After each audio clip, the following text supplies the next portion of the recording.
அபிநய சரஸ்வதி திருமிகு சரோஜா தேவி அம்மா அவர்களை அன்போடு மேடைகளை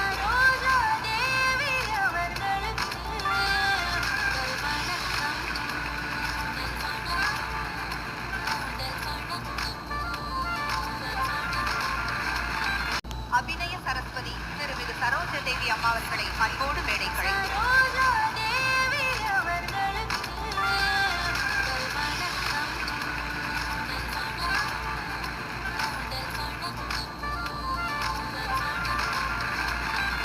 தலைமுறை அவர்கள் என்னை அழைத்து இந்த விருந்தை கொடுத்ததுக்கு ரொம்ப ரொம்ப நன்றி. பெண்களுக்கு தான் கொடுக்குறாங்க. புதிய தலைமுறை இதே மாதிரி வருஷம் வருஷம் கூப்பிட்டு அவங்களுக்கு அவார்ட் கொடுத்தா அவங்களுக்கு ஒரு மாதிரி ஒரு ரொம்ப என்கரேஜ்மெண்ட் கிடைக்கும். கோபால்ங்கிற ஒரு பேரை சொல்லியே நீங்க மிக பிரபலமானீங்க.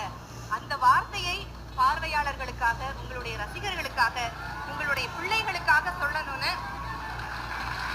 கோபால் கோபால் முதல்ல நான் உங்களை சும்மாதான் காதலிச்சேன். கடைசியில உண்மையிலேயே உங்களை காதலிக்க ஆரம்பிச்சுட்டேன். கோபால் கோபால்.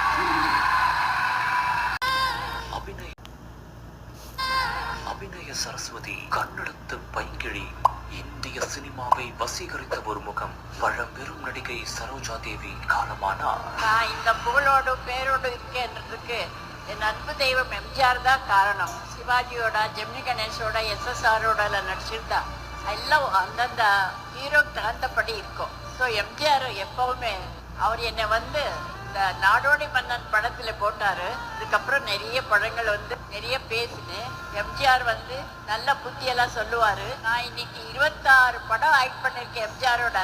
எம்ஜிஆரை என்றைக்குமே மறக்க முடியாது. அவருக்கு நன்றி. உலகை விட்டே உயிர் பிரிந்து சென்ற பழம்பெரும் நடிகை சரோஜா தேவி. கோபால் விடாது படம் ஷூட்டிங். எனக்கு ஒரே பயம், எம்ஜிஆர் வந்துட்டாரோ என்னமோ சொல்லிட்டு மேக்கப் எல்லாம் போட்டு நான் வரேன். அவர் வந்து உட்காந்துருக்கார் வெளியில். பார்த்த உடனே எனக்கு பயந்து போயிட்டேன். ஏன்னா அவருக்கு எனக்கு தெய்வம் மாதிரி. அவர் தான் என்னை தமிழ் படத்துக்கு அறிமுகப்படுத்தினவர். அவரையே நான் வெயிட் பண்ண போய் அவருக்கு ஒரு வணக்கம் சொல்லிட்டு உள்ளே ஓடிட்டேன். சொன்னாங்க. அவர் உள்ளே வந்தார். நான் உடனே சாரி இல்லை நான் பண்ணிருக்க கூடாது. என்ன சரி, எனக்கு எல்லாம் தெரியும். நைட் எல்லாம் ஷூட்டிங் பண்ணியிருக்கேன். எத்தனை பேருடைய மனசை குத்திருக்குன்னு தெரியல. அவ்வளவு சிறந்த நடிகை நம்மளாம் இழந்திருக்கிறோம்.